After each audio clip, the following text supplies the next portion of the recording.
Hello everyone, welcome to GATE academy.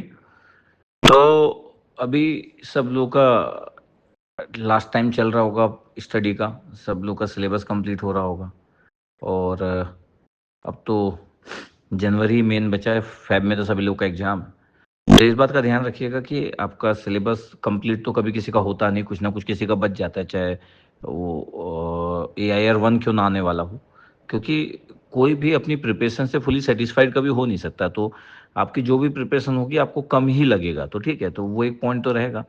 और अब आपको डिसीजन भी लेना पड़ता है कि कुछ टॉपिक जो टफ टॉपिक है उसको आप इग्नोर कर सकते हो, क्योंकि अब एकदम टफ टॉपिक को पढ़ने की नीड नहीं है, क्योंकि अब दिसंबर लगभग क्या हो गया, दिसंबर के 4-5 दिन बचे हैं, फिर उसके बाद जनवरी।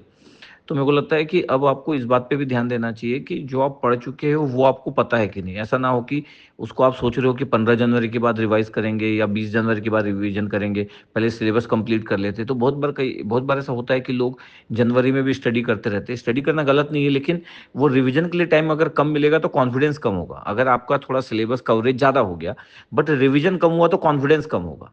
अगर सिलेबस कवरेज कुछ बच गया और रिवीजन ज़्यादा हो गया जो पढ़ चुके थे, तो आपका कॉन्फिडेंस लेवल ज़्यादा अच्छा रहेगा।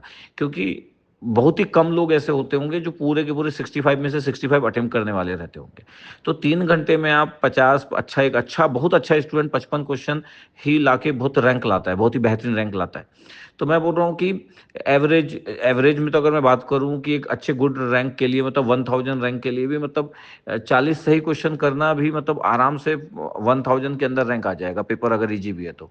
और अगर टफ है तब तो बहुत अच्छा भी रैंक आ सकता है 40 सही करने में। तो आपका पहला स्टेप तो ये है कि मेरे 40 क्वेश्चन तो सही होना चाहिए। ये सबको ऑब्जेक्टिव नहीं हो सकता, लेकिन बेसिक तो यही है कि आपको जितने क्वेश्चन बनाना उसके लिए 3 घंटा जो होता है वो सफिशियंट होता है। इसलिए आप इस बात पे ध्यान दें कि आपका जो कोर्स कंप्लीशन जितना भी हो चुका है, 90%, 95%, 85%, 82%, उसको आप बार बार रिवाइज कर रहे हैं। रिवीजन के लिए आप पेपर, मतलब नोट्स के पेजेस ना पलटे, पेन पेपर लेके बैठे रहे और थोड़ा सा इन्वॉल्व रहे, मतलब कि क्या था, क्या कंसेप्ट था, क्या फॉर्मूला था, उसका एप्लीकेशन क्या था, उसमें चैलेंजेस क्या होते हैं, कौन सी बातों में आईआईटी के प्रोफेसर आपको फंसा सकते हैं। ये सब पूरे साल भर जो आप पढ़े उन्हीं बातों को बार बार रिकॉल करें, तो जिससे कि आपको क्वेश्चन को अटेम्प्ट करते के समय में आपको टाइम ज़्यादा ना लगे। ज़्यादा अगर आपका रिवीजन अच्छा होगा तो आपको कम समय में डिसीजन लेना आसान होगा कि इस क्वेश्चन को मेरे को लेफ्ट कर देना है कि इस क्वेश्चन को अटेम्प्ट में लेना है। अगर आपका रिवीजन अच्छा नहीं होगा तो आपको सबसे जो ज़्यादा प्रॉब्लम्स होगी वो ये होगी कि मैं अटेम्प्ट करूं कि इसको जाने दूं, लेफ्ट कर दूं। यही मैक्सिमम लोगों की प्रॉब्लम्स है। तो प्रॉब्लम ये नहीं है कि उनको क्वेश्चन आता है कि नहीं आता, प्रॉब्लम ये है कि उनको ये पता नहीं कि वो क्वेश्चन आता है कि नहीं आता है। दोनों में बहुत डिफरेंस है। पता कैसे चलेगा? पता रिवीजन से चलेगा। सर कितने रिवीजन? 1, 2, 3, मतलब जितने रिवीजन कर सको। मतलब 3 रिवीजन तो मेरे को लगता है कि होना ही चाहिए अगर आपको अच्छा अटेम्प्ट लेना है, क्वेश्चन को फास्ट मोड में एग्जीक्यूट करना है, क्वेश्चन को रीड करते समय स्कैन कर लेना है। मतलब जब क्वेश्चन आप रीड करते जाते हो ना, तभी फास्ट डिसीजन भी लेना चालू कर देते हो। तो ये बड़ा इंपॉर्टेंट है। प्रैक्टिस करते समय लास्ट में आपको क्या नहीं लिखना है। आपको ट्रांजिएंट की इक्वेशंस अगर आती है तो उस इक्वेशन को लिखने की जरूरत नहीं, इनिशियल और फाइनल वैल्यू निकाल के सीधे पुट करो। मतलब आपको लास्ट जो एग्जीक्यूशन होता है, जो प्रैक्टिस का पार्ट होता है, उसमें स्टेप्स अवॉइड करना पड़ता है जो आपको लगता है कि आप अवॉइड कर सकते हो। ऐसे करके आपका अच्छा स्कोर आएगा।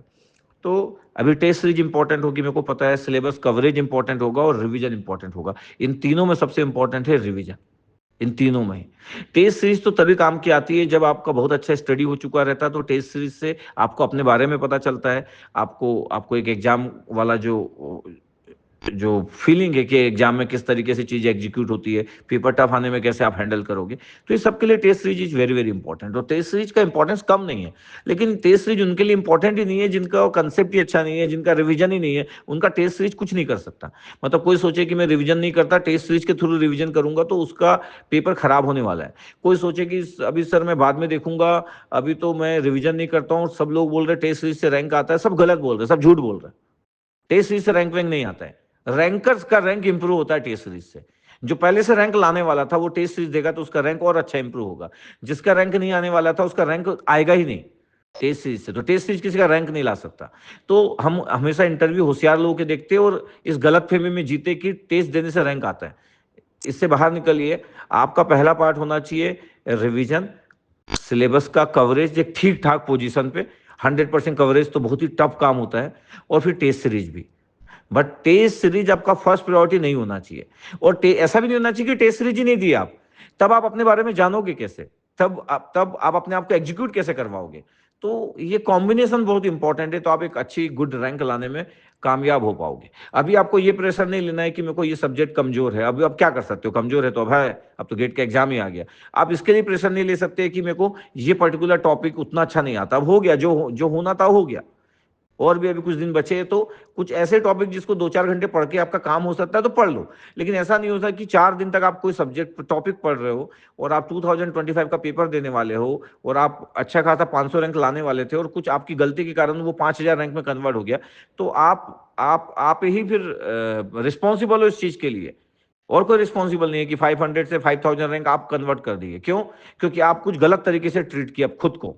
इस बात का ध्यान रखिए आप। ठीक है, आई होप मेरी बात आपको क्लियर हुई होगी। ठीक है, तो all the best, thank you.